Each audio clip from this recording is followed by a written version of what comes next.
What's going on, everybody? It's your boy Grimback, FPS Vision for the OGs here, man.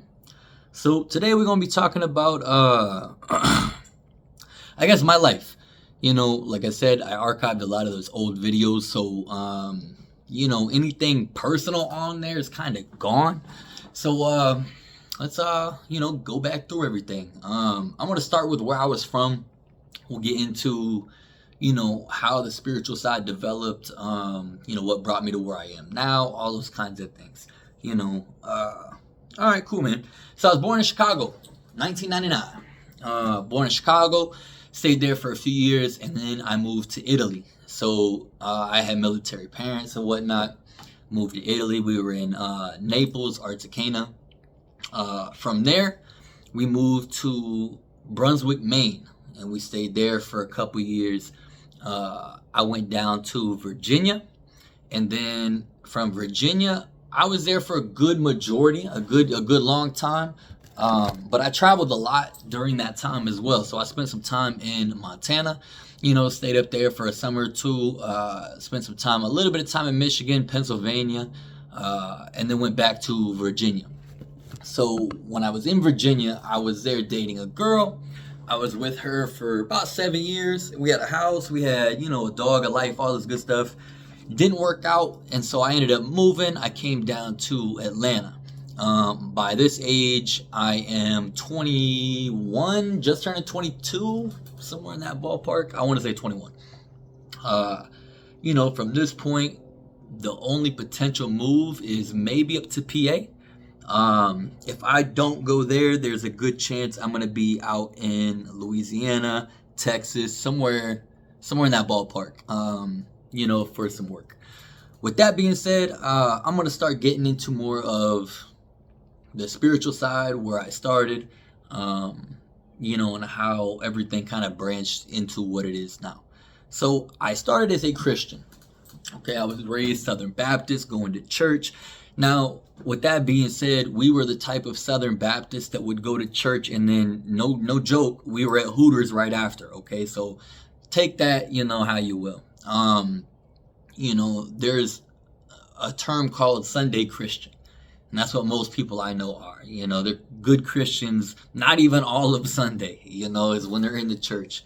That's the kind of Christianity, I don't want to say that I came from, but it was not... it wasn't strict or rigid. There was no structure to it. We had a relationship and we went to church. And to be fair, to speak on Christianity and my thoughts on it, it has nothing to do with going to church.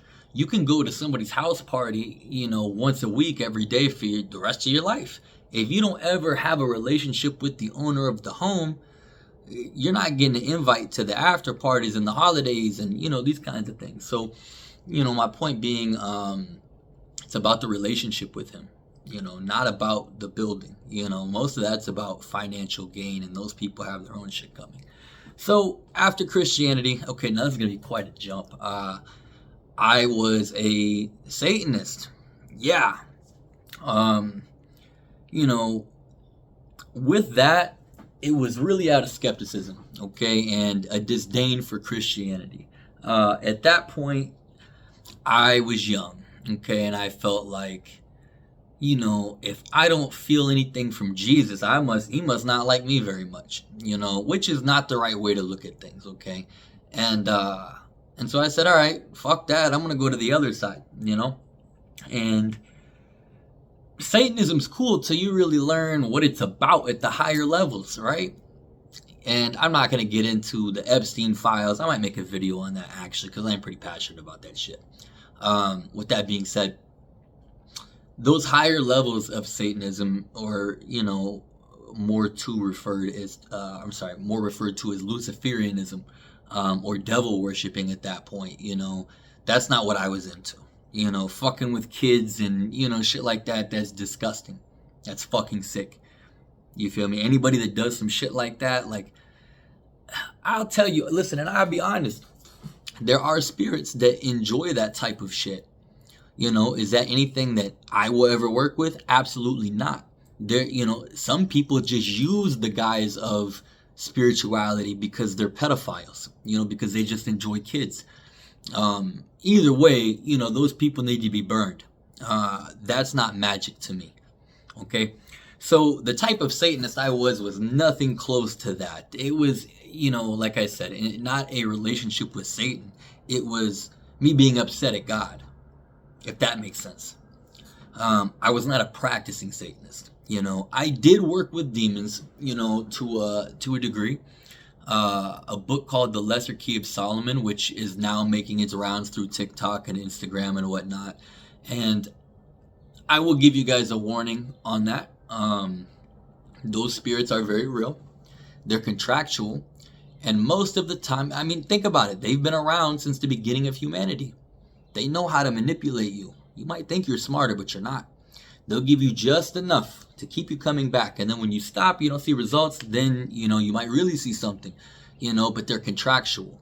You do something for them, they do something for you. And if you don't keep your end of the bargain, and sometimes even if you do, it does not turn out great.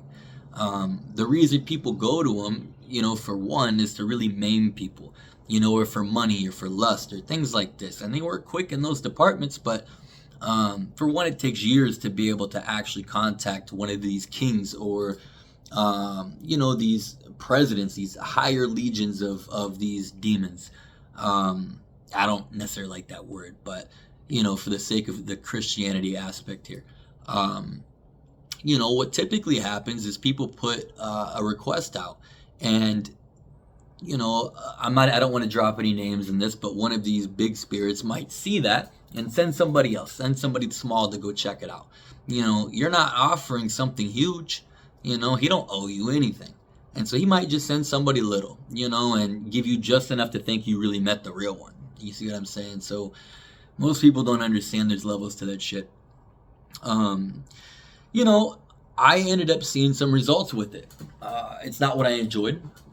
And I ended up getting incarcerated and having my whole legal battle thing happen. I can't remember if it was before or after that. But while I was locked up, I had somebody that really looked out for me and knew what I did, and wasn't dropping honey buns on my bed, but always made sure I had food, if you know the difference. With that being said, man, only thing he ever asked was if you feel the need, or, not the need, but, I don't mind looking out for you if you'll just come sit in this Bible study group. I said, yeah, dude, no fucking problem. I'm starving. What, you know what I mean? Fuck yeah. Let's go sit in this group. But I made God a promise. Jesus, I made a promise after I got out of jail. Okay? And I'll tell y'all there was three things. I got to remember one of them. So one of them, the first one, was that before I walked back into my home, to all of the worldly pleasures and things that I had in there waiting for me, I was going to walk around for an hour through the woods and through whatever and just appreciate the creation, Number two, I was going to try to bring 3 people to Christianity. And number 3,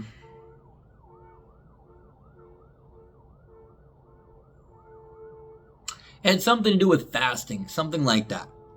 And I did all the things that I promised. And I got out of jail, and had a pretty smooth time after that.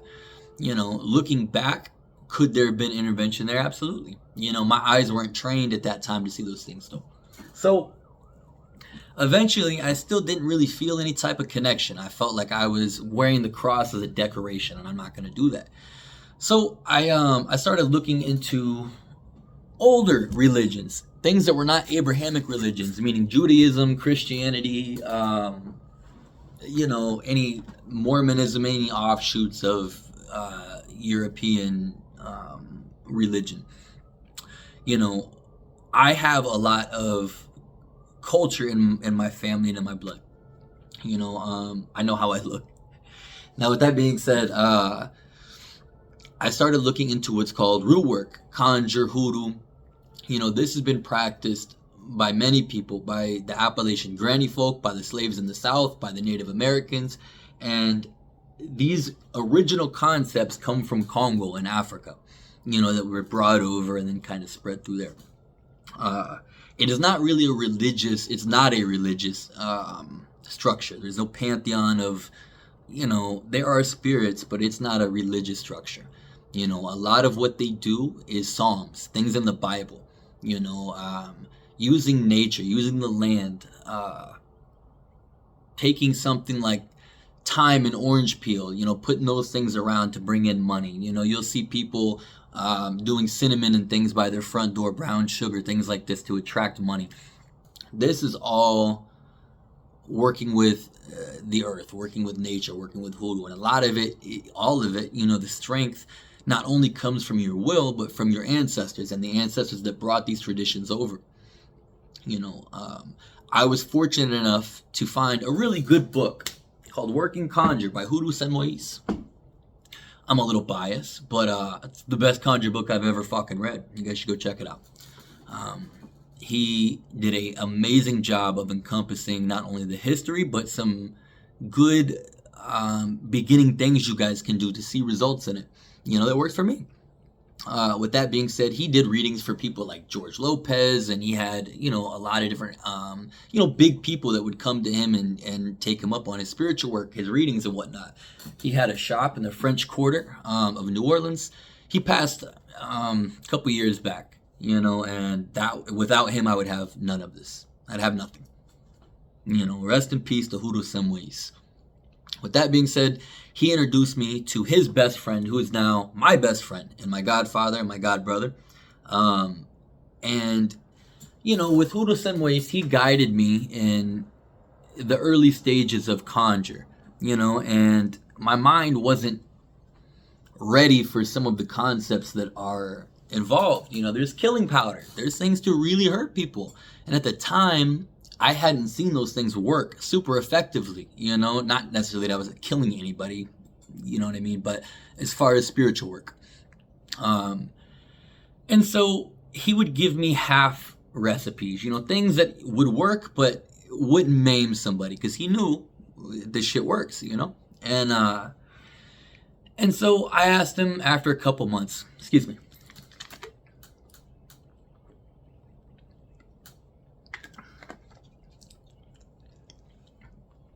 I asked him after a couple months.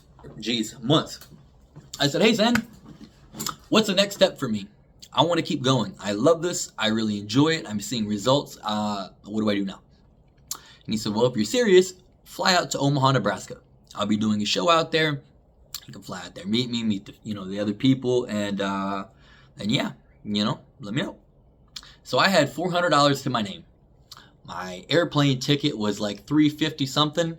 And I was lucky enough, actually, I went with my ex for the first time. Credit where it's due, she helped me out there, and spent some time with me there and saw some things happen in that first experience where, spiritual possession, she saw some shit. Some things you can never unsee.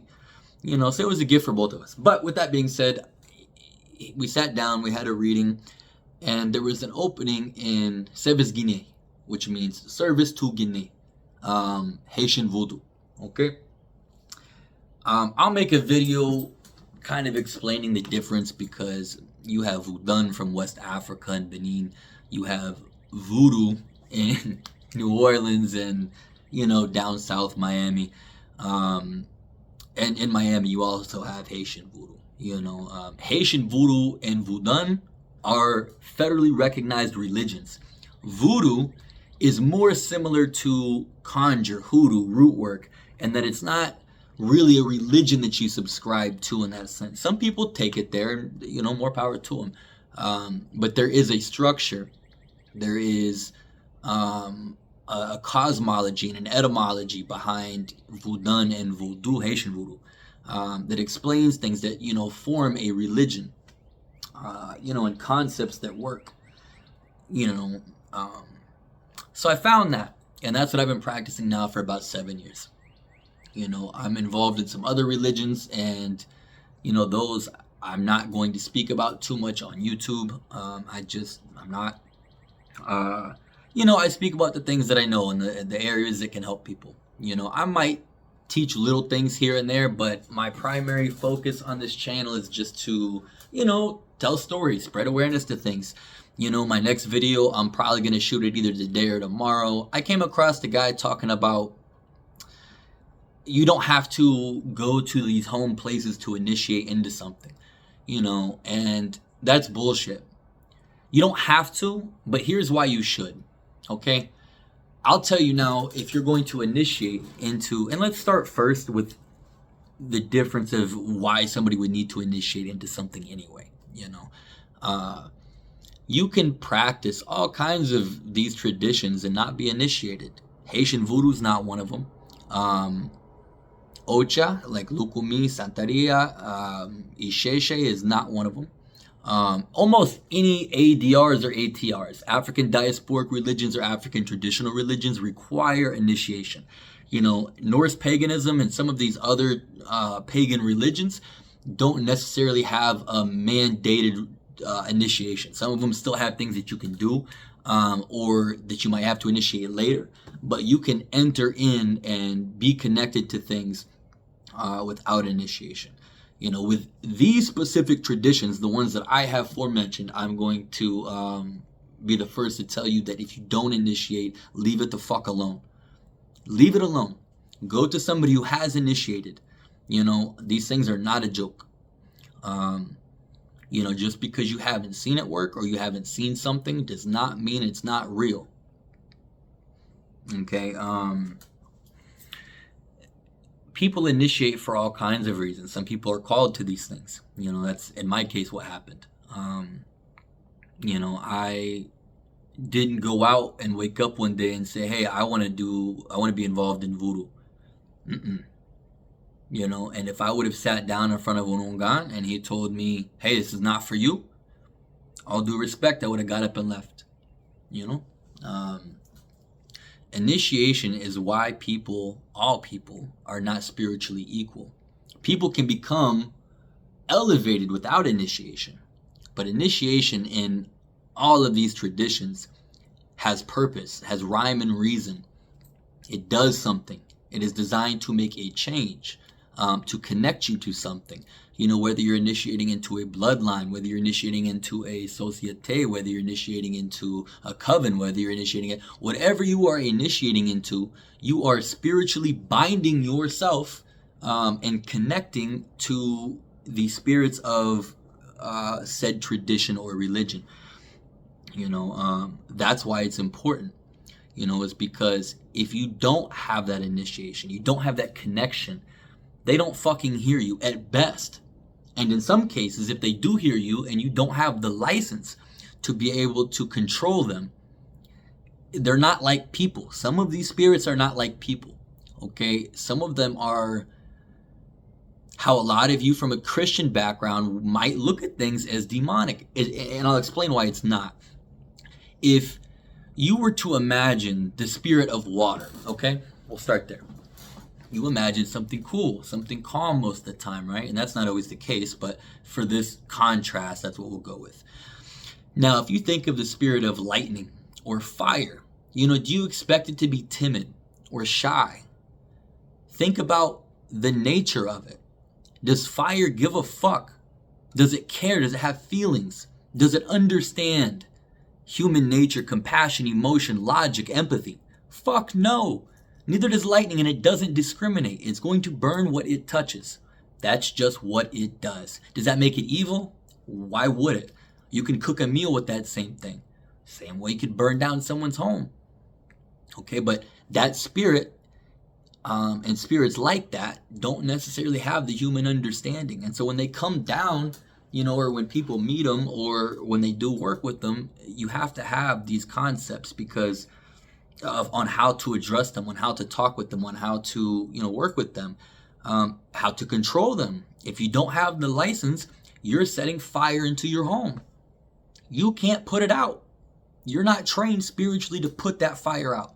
And so things are going to burn until you call somebody or until or until the fire goes out. You see what I'm saying? That's why these traditions are dangerous, but also so strong. Is because it's not It's the direction that somebody decides to take it. You know, it's understanding concepts and understanding these spirits and having these connections and experience, and guidance to apply this medicine. Because at the end of the day, all of this shit is medicine. Whether it's good medicine or bad medicine, it's all medicine. It's designed to change a problem, to implement a fix to a problem. Once again, it's why somebody who is not initiated, their work is not going to be as effective as a Babalao, as an Ungan, as a Mambo, as a Tata, as a, you know, whatever you, initiatory top degree that you are, a high priest. It's just not. It's just not. You know, and it's why people hire these priests. And it's why when you guys go to somebody for spiritual work, it is important that you ask these questions.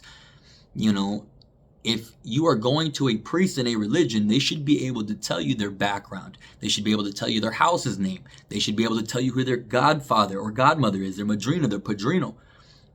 They should have, you know, some type of structure that's observable, that you know, makes sense, that you won't always be able to look these things up exactly, but enough to where you'll know that the person's official. You know, that's important. People are hiring these witches on TikTok and these cute people. You know, I wish you the best. I really do. Good spiritual workers are not always on TikTok. The ones that really can move fucking mountains don't need to advertise. It's word of mouth. You know, they have all the things they need, because when somebody finds that one person that really knows how to do good work and can make change in their life, they'll never look for anybody else. You know, and so that old shaman or that old medicine man that's been helping people his whole life has people all the time. Probably so many people that he doesn't need to take on new people, because he's content. He doesn't want to do anything else. You know? That's why it's important. You know, you see these people posting on TikTok and Instagram and Facebook, you know, bullshit work, and they're always advertising all these things. It's because they don't have any work. They don't have people that are coming to them, and their spiritual practice clearly doesn't take up that much of their time. You know, I'm passionate about this because a lot of people get scammed in these traditions, and it damns us, the good people, the people that have put in the time, the effort, the money, the blood, the sweat, and the tears. It compromises the integrity of those people, because now when somebody comes to me who's been scammed, I have to backtrack their mind from, you know, from the scammer, you know, from the distrust, from the break in trust. I have to work around that now. Excuse me, let me plug my phone in real quick. I have to work around that now. And I can't change my price. I made this example yesterday in a conversation. If you get ripped off buying an airline ticket, you know, fuck it, and you pay $1,200, and then you find out that ticket's fugazi, and you call Delta and you're like, hey, I need a new ticket. You think they're gonna offer you a fucking discount because you got rooked? Don't work that way. You know, I can't do that. I can look out on a reading. There's some things, you know, I can try to work with you on, but as far as spiritual work goes, there is a cost. That is what it is. That's what those things cost me, or that's what my spirit needs to do the work. I can't negotiate him. I can't negotiate the work, or I have to negotiate that it's going to work. Simple as that. You know? So I've covered a lot of points today. You know, and I will tell you guys, you know, if you are looking not necessarily to learn, because I'm not initiating anybody, you know, my house is not initiating anybody right now. But if you need guidance as far as a reading, or you need help with a problem, you know, something at work, relationship problem, whatever, you know, road opening, job opportunities, you know, anything, court battles, stuff that really matters in life, serious things, you know, don't message me about, you know, I got into an argument with my brother, you know, and I want you to curse him. You're lucky if I open the message, you know what I mean? But serious problems that people are having, I would love to be able to help y'all, you know, and if I can't do the work, or I don't have experience in the work, I will put you on with somebody trusted who does. If you're comfortable with somebody in a certain religion or the looks of whatever, I can point you in the right direction. You know, a lot of the good priests and a lot of the good people in the community, whether they're priests or not, a lot of us know each other. You know, and so I'll leave it at that. I dropped a lot in this, in this video. I actually am probably not going to make the video on initiation. I'll go ahead and say this. The reason why it's important to initiate in the homeland is not necessarily because it makes or breaks it, but it's because this is where the tradition comes from. Okay, if people are doing conjure, which is the initiation to become an ungan or a mambo, a priest in voodoo, if they're doing that here, that ceremony is anywhere from $8,000 to $20,000. That money's not going to Haiti. That money is going to the people in Florida, who you're using to rent the house, the farms around there, the food around there. You're hiring a butcher, you're hiring all these things in Florida or in Louisiana, not Haiti. Haiti is where this comes from. That's where the slave trade happened. That's where the revolution happened that freed the entire nation before America was freed. 1804, Haiti was free. 1865, America was free. Haitians came over here and founded Chicago, where I was born. Helped us fight in the Tuskegee Airmen. Had their own regiment. Like, they don't get enough credit. With that being said, that's why it's important, because that money will go so much further in Haiti to people that don't fucking have anything. They don't have the money. So $20,000 for them is everything. That's their food. And they lived in the culture. They live it every day on the island where those spirits live. Now, I'm just using Haitian voodoo as an example. Once again, there's it's different. There are a lot of people that crown in America, and that's a totally different ball field. Okay, I can't speak on that. I know a lot of people that do go back to Yoruba, to Nigeria, to initiate into these things because they want it from the root. Does that make somebody who doesn't do that not valid? No. There's great babalaos and great priests over here who've initiated here, or in Cuba or in Puerto Rico, or, my point being, in my case, the way I feel about it, and this is a personal opinion, once again, I don't claim to have the absolute truth about everything. I tell y'all what I know, and then I will let you know when it's an opinion. My opinion is that it takes away from where these things were created. It takes away from the people who suffer more than we do. Why would we not give back to them? If there's a good argument for that, I'm open, to discussion. Take as much time as you need. So with that being said, man, I'm going to go ahead and wrap up the video. If you guys have any other video ideas, this was something that was recommended, that I do. If you guys have any other topics or things that you want covered, let me know. I've got a lot of information that I don't volunteer. One-on-one conversations is a great way to really get some information. But as far as general topics, y'all leave them down below. Let me know what you think. And I really appreciate it if you made it to the end. This is much longer of a video than I thought it was going to be. So y'all take care, be blessed, and have a great day.